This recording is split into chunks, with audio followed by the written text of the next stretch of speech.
Tukifika pale twafagia twaenda.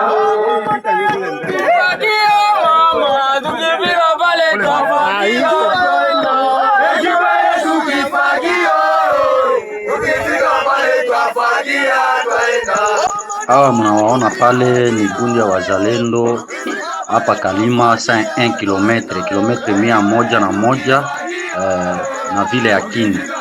Wanajiandaa kwa kwenda kuwasaidia wenzao ku mchakato ya mapambano ya Uvira. Naam, ni majira ya asubuhi mpendwa msikilizaji na mtazamaji wetu, nayo furaha tele ya kuweza kukualika katika habari zetu za asubuhi ya leo, ikiwa ni tarehe 6 mwezi Januari mwaka wa 2026. Kutokea mashariki mwa nchi ya Jamhuri ya Demokrasia ya Kongo, hii ni Amani TV Media, kituo bora cha matangazo ambacho kinakuletea habari za ukweli na za uhakika kuhusu yote yanayojiri mashariki mwa DRC, jimboni Kivu Kusini, lakini pia jimboni Kivu Kaskazini na maeneo mengine mashariki mwa DRC. Asubuhi ya leo mpendwa msikilizaji, tunayo mengi ya kuweza kujuza. Hivyo na kusihi kuweza kusubscribe channel hii, kucomment, lakini pia kushare habari zetu kwa walio wengi zaidi, inaendelea kuzipata kama utakavyokuwa unazipata wewe. Na kwamba kuungana nami mwanzo mpaka tamati upate kufaidi habari mpya asubuhi ya leo ya tarehe 6 Januari mwaka wa 2026.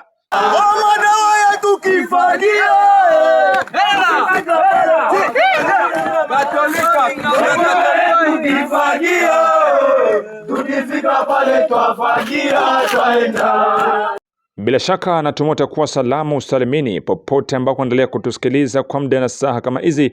Nasema shukrani mara tena kwa kuweza kusubscribe channel hii, kucomment na kushare. Ikiwa ni mara ya kwanza kujiunga nasi, fahamu ya kwamba endelea kusikiliza taarifa ya habari katika lugha tukufu ya Kiswahili kutoka Amani TV Media. Unatupata moja kwa moja kwenye mtandao wa YouTube ukiandika Amani TV, hapo utakuwa unajiunga nasi, lakini pia kwa Shabundu na tunasa vema kupitia Radio Mutula FM. Na sasa tufungue ukurasa wetu wa habari za asubuhi ya leo na habari kutoka uko Maniema, ambako hawa unawatizama ni askari jeshi wa kizalendo walioko katika mkoa wa Maniema ndani ya wilayani Pangi, kundi ndogo la Banyebaya katika kijiji cha Kikungwa kilichopo kwenye barabara ya kuelekea Pangi, Uvira pamoja na Shabunda. Askari hawa wanaendelea kufanya doria katika vijiji mbalimbali vya eneo hilo kwa lengo la kuhakikisha usalama wa raia, kulinda maisha na mali za wananchi na kuhakikishia wakaaji hali ya usalama na utulivu. Kwa mujibu wa vyanzo vya ndani kutoka eneo hilo, doria hizi zinalenga pia kuzuia vitendo vya uhalifu na kudhibiti changamoto za kiusalama zinazojitokeza katika maeneo ya vijijini. Wakati huo huo, duru zingine zinaeleza kuwa askari hao wako katika maandalizi ya kuelekea moja kwa moja Uvira ili kuungana na wenzao walioko mstari wa mbele katika uwanja wa mapambano. Hatua hii inalenga kuimarisha ulinzi wa maeneo hayo hatarini na kuchangia juhudi za pamoja kulinda mamlaka za kitaifa pamoja na usalama wa raia. Wakiwa wenye kujaa furaha na kujiamini, waendelea kuimba na kusifu kundi lao, huku wakiahidi kuenda moja kwa moja kufanya kazi kwa pamoja na wenzao walioko uko Uvira. Hapa uwasikilize wakiimba nyimbo za kujisifu, lakini pia kuonesha ushujaa wao.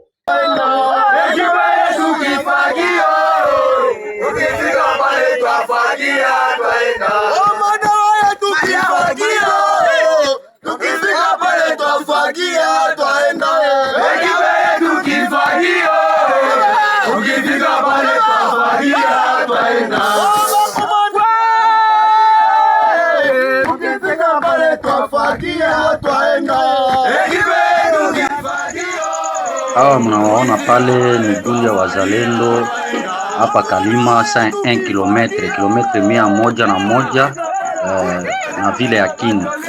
Wanajiandaa kwa kwenda kuwasaidia wenzao ku mchakato ya mapambano ya Uvira, na ndio maana wote walijikusanyisha na kiongozi wao General Kemsi na Kolonele Biketa Ketawilo na Kolonele Mokeka wanajiandaa kuingia njia ya Shabunda kwa kwenda kuwasaidia wandugu wao wazalendo kuvita ambao iko inapiganiwa Uvira.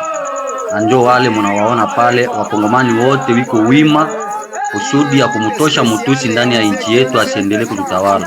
Na tutamutosha juu ni grupe ya kifakio. Wiko wanafika wanafakia na wanawapiga wanaenda. Hawawezi kusimama. Manyema chume lilungula mupini kabakia.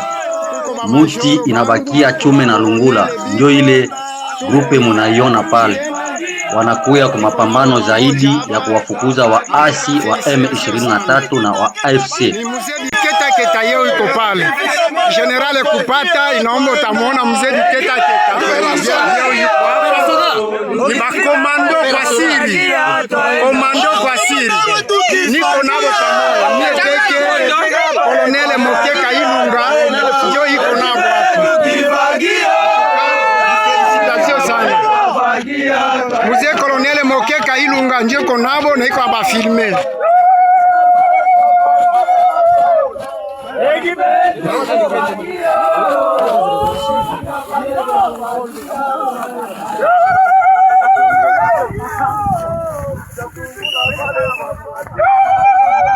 Walungu. Baada ya kukomboa maeneo ya Lutunkulu na Kalambi, wapiganaji wazalendo sasa wanaonekana wazi katika kituo cha Walungu, hali inayoashiria kurejea kwa udhibiti wa usalama katika eneo hilo. Kwa mujibu wa vyanzo vya ndani, operation hizo ziliwawezesha kusukuma nyuma makundi ya wahasi waliokuwa wakitishia amani ya wakahaji wa maeneo hayo. Katika hatua hiyo, wahasi kadhaa walikamatwa huku wengine wakitoroka na kuelekea maeneo ya karibu. Uwepo wa wazalendo katika kituo cha Walungu umeleta nafuu na matumaini mapya miongoni mwa wananchi ambao kwa muda mrefu walikuwa wakiishi kwa hofu kutokana na hali ya ukosefu wa usalama.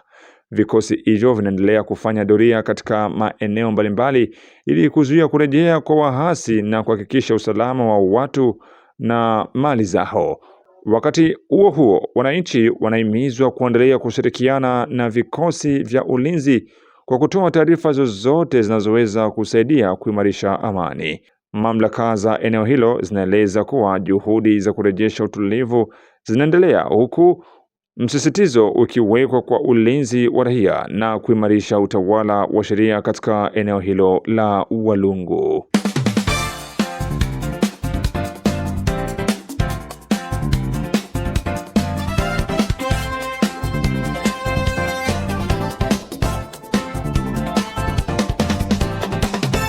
Rumagabo. Jeshi la FARDC pamoja na wazalendo jimboni Kivu Kusini wanatakiwa kuwa makini na mateka ambao wanakuja kujisalimisha kutoka kwenye wahasi wa M23, maana yawezekana ni mbinu ambayo wahasi wameunda kwa ajili ya kuingia jeshini na kutoa siri za kila kitu kinachoendelea katika jeshi la Jamhuri ya Demokrasia ya Kongo pamoja na wazalendo. Wito huo umetolewa naye msemaji wa wazalendo tarafani Kabare, Mheshimiwa Abubakari Zihindula Shombo, akitoa tahadhari kali kuhusu kile ambacho Sultani Makenga aliweza kuzungumza, akikichukulia kama moja kati ya mtego ambao wahasi hao wameutega baada ya kuona wanafeli. Kutoka huko tarafani Kabare, huyu hapa msikilize akitoa ujumbe wake mzito na kuwaomba serikali kuwa makini pamoja na wazalendo wengine jimboni Kivu Kusini pamoja na jimboni Kivu Kaskazini. Bwana mtangazaji, mimi kama vile observance kama vile tena porte parole wa wazalendo wa teritwari ya Kabare, swali lako ambalo umeniuliza kusema sisi kama vile viongozi wa wazalendo tumechukuliaje kwa kauli ambayo alitumia Sultani Makenga kuamrisha majeshi wa M23 wale ambao wanaona wako tayari kujiunga katika jeshi la FARDC na wazalendo kuwaweka huru. Bwana mtangazaji, swali kama na hili, mimi kama vile observance chargé de renseignement, sécurité et opération, mimi katika hili swala kuna njia mbili. Ndugu zangu mtangazaji, unajua kwamba M23 huwa hawana nguvu ya kupambana vita. Isipokuwa M23 kitu cha kwanza ambacho alijua kitampa maeneo kama vile kitu ambacho alikitumia kuanzia huko Nord Kivu, kuanzia Bunagana, kuja Masisi, mpaka gisi leo amefika Uvira. Hakuingia kwa kupigana risasi, bwana mtangazaji, isipokuwa alikuwa anategemea rushwa. Alikuwa ameshajua ya kwamba wale viongozi wote, wale majemedari wote, makanali wote wa FARDC tayari wameshaka kubaliana kuwapa pesa, na baada ya kuwapa pesa wale viongozi wa FARDC wenyewe ndio wataingiza silaha. Alafu baada ya wao kuingiza silaha wanakuwa wanaamurisha ile kitu ambacho wanatumia kwa Kifaransa kwa uongo, ma repli strategique. Unakutana banaacha eneo de 60 à 80 km, jeshi iko nakimbia kabla hata risasi haijalia. Na kwa kule kukimbia kwao moja kwa moja wameshajua ya kwamba wameshaweka ravitaema fasi fulani M23, wameshajua ya kwamba logistique ya M23 imeshafika ile sehemu, alafu wao wanaondoka. Sasa M23 wanajikuta hizi mbinu ni kama vile zimefeli. Kwa sababu bwana mtangazaji, unajua japokuwa ndio raia leo anaweza akawa nachoka na kutoa lawama kwa upande wa wazalendo, lakini kama sisi vile kama vile viongozi wa wazalendo, kama vile wasimamizi wa wazalendo, tumefanya jitihada kubwa sana. Kwa sababu ukiangalia katika huu mtizamo, katika huu mwenendo ambao unaendelea katika jeshi letu la FARDC, bila sisi wazalendo kama tayari M23 wako Kinshasa. Kwa sababu tokea mwezi wa 12, kwanza tokea mwezi wa 10 bwana mtangazaji, ndipo vita ilianza kule Masisi, sijue vita ikaanza kule Sake, kukuya kule kote. M23 ilikuwa inakabidhiwa maeneo na FARDC bila mapambano, na majeshi wenyewe kujisalimisha na mapolisi kujisalimisha, kwa sababu ni mbinu ambazo zilikuwa zimeshapangwa. Lakini M23 inajikuta sisi kama vile wazalendo tunabaki katika msimamo kwa kutokubali kusaliti nchi. Unaona, wakishakutana watu ambao hawajue, wale watu ambao wanapewa sumu bila kujua, wanaambia kama jeshi wa FARDC wanasaliti kwa sababu wanapewa mshahara mdogo. Bwana mtangazaji, mimi na hesabu leo takriban miaka 6 mimi mwenyewe nafanya kazi ya uzalendo, sijalipwa hata $50 hata siku moja, sijapewa hata $100,000 ya makongomani ama 100,000 francs congolais, lakini naendelea kufanya protection ya patrie. Tunaendelea kukua solicite na M23 kusema tuwaachie mwanya, na tunapinga kwa sababu unajua ndugu yangu mtangazaji, hakuna kiongozi ambaye anajulikana kuwa huyu ni kiongozi ambao M23 hawajawahi kupatia proposition ya kuchukua rushwa. Lakini sisi kwanza tunaogopa Mwenyezi Mungu kumwanga damu zisizokuwa na hatia, na swala la pili tunajiuliza tukiuzisha Kongo tutakuwa wageni wa nani? Na ndio maana tunasema kwamba hii swala ambalo unakuwa unasikia jeshi mzalendo aende shule, mzalendo afunzwe jeshi, mbona wa FARDC wametumia gharama kubwa sana? Rais ametumia gharama kubwa sana kwa kuwafunza jeshi, lakini wao ndio wasaliti wa kwanza kwa sababu hawana patriotism katika moyo wao. Sasa bwana mtangazaji, kwa kujibu swali lako moja kwa moja, Paul Kagame pamoja na ile staff yake compris Corneille Nangaa, Bertrand Bisimwa, Sultani Makenga, Joseph Kabila Kanambe wamesha kutana kama mbinu zao zimefeli. Kwa sababu gani? Wanajikuta sisteme zote ambazo wameshafanya zinashindwa. Sasa wanajiuliza tufanye nini? Tuitilize sasa sambla, kwa sababu wakongomani huwa akili zao ni mbovu, tujiinfiltre muwazalendo. Na tutajiinfiltre muwazalendo aje? Tuonyeshe kama vile tunawaachilia majeshi ambao wanakubali kujitoa katika M23 watoke, warejoindre armée nationale ya FARDC, warejoindre armée nationale ya wazalendo. Hii ni infiltration ambayo inataka kufanyika katika jeshi la wazalendo na katika jeshi la FARDC. Kwa sababu pindi sisi kama vile wazalendo tutakapowakubalisha wale na kukubali kujisalimisha kwao, wao sasa watazijua siri zote za uzalendo, na swala la pili watakuwa wanapana plani yoyote ile ambayo wazalendo wanayoipanga, na vile vile katika huo muono wana mtangazaji vile vile watakuja kujiunga, na kuna viongozi, baadhi ya viongozi ambao watakuja wanalengwa, kwa sababu wameshajiuliza vipi tunaweza tukawaua huenda viongozi fulani fulani. Sasa wakajifunza zile mbinu ya kutaka kuwe wale majeshi ambao wataonekana kama vile wamechukia chama ya M23, alafu waruhusu wakaondoka, lakini malengo yao watakuja kuwaua baadhi ya viongozi wa wazalendo. Swala la pili kuja kujua siri zote za uzalendo. Kwa njia ya pili wanajiuliza, je, ili jeshi ambalo sisi tulikuwa tunategemea kuwa litatupatia njia jeshi la FARDC ni kama vile linaanza kuchungwa na wazalendo. Kumbe sasa tuwaruhusu wakongomani ambao wako katika M23 wakuwe kama vile wanajiondoa. Lakini ile yote wanamtangazaji ni siasa. Ni siasa, na mimi husia ambao nitatoa kwa viongozi wenzangu majemedari wa wazalendo ni kuonyesha tusiwe tunakamatika kama vile watoto wadogo kila siku. Tusiwe kama wasomi wa Kongo ambao wana shahada mbalimbali, masters, lisanse, doctora, grad, lakini katika vichwa vyao wanazidiwa na Mnyarwanda ambaye amefanya shule la 4, kwa sababu elimu ya mkongomani huwa haimsaidie raia wa Kongo, isipokuwa mkongomani anaenda shule kujifunza tu lugha.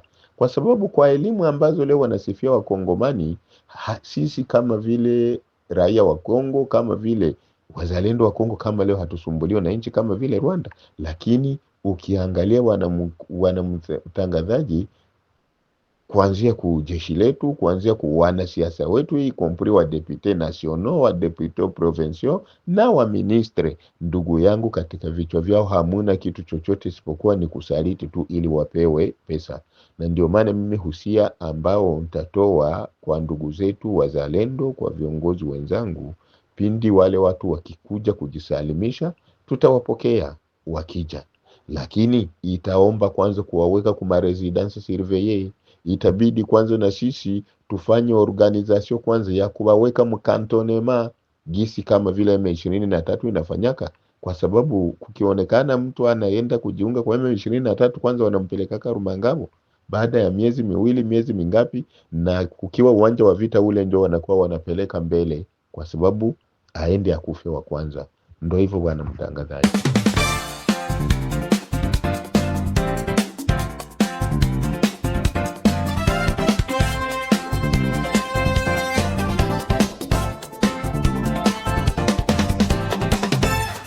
Kalemi. Askari mmoja wa polisi wa taifa la Kongo PNC ambaye ni miongoni mwa walinzi wa karibu wa gavana wa jimbo la Tanganyika Mheshimiwa Christian Kitungwa amekamatwa baada ya kudaiwa kushambulia mtu mmoja ambaye ni raia. Kwa mujibu wa taarifa zilizotolewa, askari huyo anadaiwa kutekeleza kitendo hicho kwa misingi ya chuki ya kikabila, akidai kuwa muhanga anaonekana kuwa na sura au sifa zinazohusishwa na jamii ya Banyamulenge. Tukio hili limezua hisia na mjadala mkubwa miongoni mwa wananchi wa Kalemi na katika jimbo nzima la Tanganyika kwa ujumla, hasa kutokana na mazingira nyeti ya kijamii na kiusalama yanayokumba nchi ya Jamhuri ya Demokrasia ya Kongo.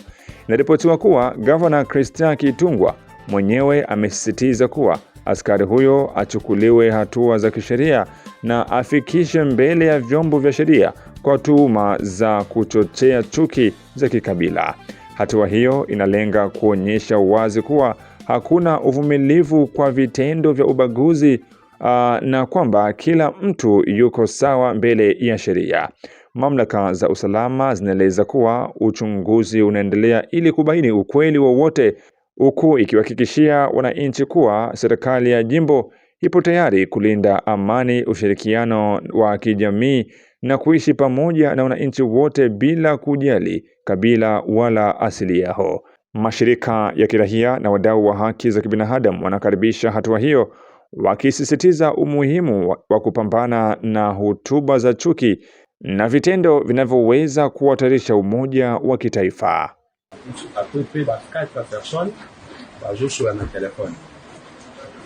moko abandi kokende boya abandi kokende moko nde atikala ite papa yo oza nani ave bisangai osolola nini baba nyonso na monoko moko bakanda kosolola monoko yango na mesaki yango mpe ntango na interpele eta na telemisi ye abimisi carte na ye alakisi ngai amamisi carte alakisi ngai uti wapo toye kozwa bangombe koto me basi tozovanda toyebi te nde na mokike moto wana bandi kofukama komanda pardon limbisa ngai tovanda tosolola no nini ateraki tianga nyonso balaki wana ngoli motu wana akomi neti na meriti akuti komanda eke parce nakuti motu oyo azosolola na monoko moko bona yebi sur place wana ayebitika ye na motiki moka na te mopanzi abengi bandeko na ye ndeko nde moko aye soki président na biso te aza ndeko na biso ngai ne adresse nde azolokalize ngai mpo nayeba place azali nde aye kose retrouve awa immédiatement commanda aigle ayebisi ngai tika ye motiki ye moment oyo na bandi kosolola na ye nde population ezalaki wana ezwi ngai image nazalaki na kilote na polo ya pembe na saki na wana moko sikoyo yo osali yango mpena spectacle moto afukami ozotuna ye estce banyamulenge baza bakongole eza na karte na ye na maboko estce banyamulenge baza bakongole estce ngai natinda bino bokende koluka banyamulenge négatif excellence azali estce nasi natinda bino bokende koluka banyamulenge négatif excellence ntango namonaki mouvement azoswa na telefone en tant que sécurité ya province aza pe motu namoni nalandeli vike baverifie ndeko na ye aye kose présente ke aza ndeko nayebi ye nde totiki excellence eza te ke nasalaki eloko wana na volonté te o na tortire motu ye moko na kosolola nanga na koba kosolola nde abandi kofukama ye moko excellence eza te ke nabandi koyebisa ke vanda na se boyoboyo négatif excellence maintenant situation wana ekomi virale partout esika nyonso komi koloba no bozo lakase bamini communauté de Molenge et puis chose grave yo oza policier awa ya gouvernement okende kosala bato nyonso baentoure yo ozosala spectacle moto afukami ozotuna ye soki mini ya Molenge aza kongole apesi yo ka infraction nini asalaki mpo oyo ndiye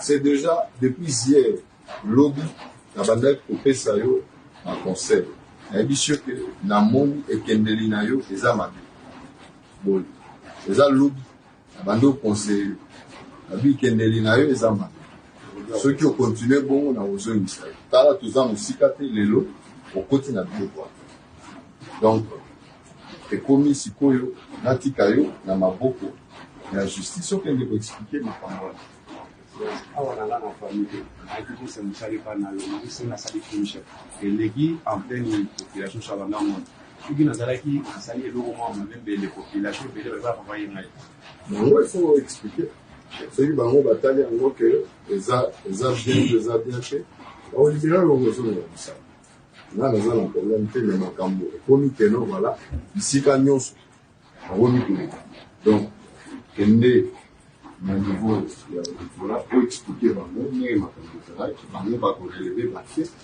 soki na otala ke eza na problème te donc ozonga mosala donc je vous laisse le policier environnement qui va faire le suivi de son dossier.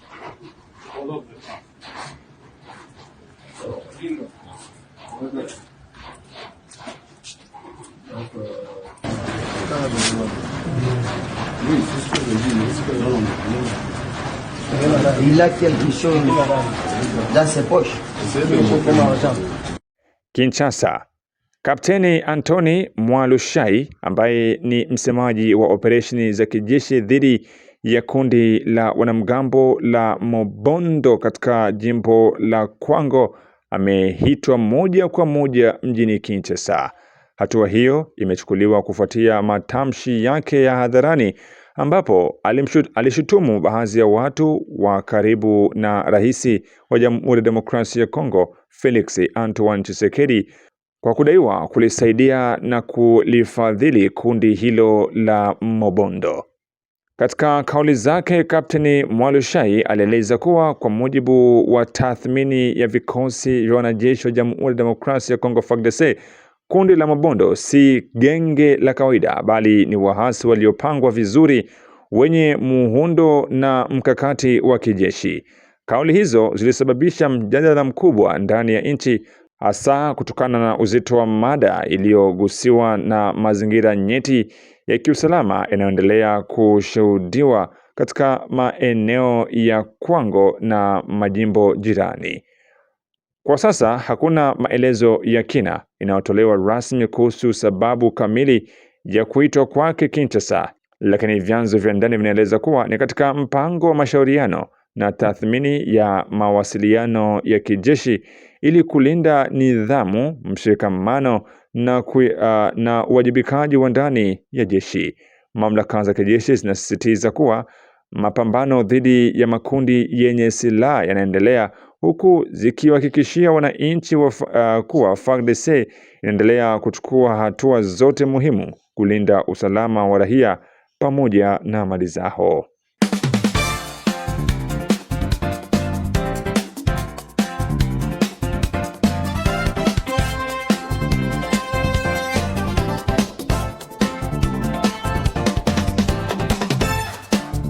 Mpendwa msikilizaji na mtazamaji wetu, hapo ndipo naweka nukta katika habari zetu za asubuhi ya leo tarehe 6 Januari mwaka wa 2026. Na kusubscribe, kucomment, lakini pia kushare habari hizi kwa walio wengi ili naendelee kuzipata kama utakavyokuwa unazipata wewe. Mimi ni Ramsi Ramadhani na hii ni Amani TV Media, na kuwa nami tena katika taarifa zetu za hapo baadaye. Kwa heri.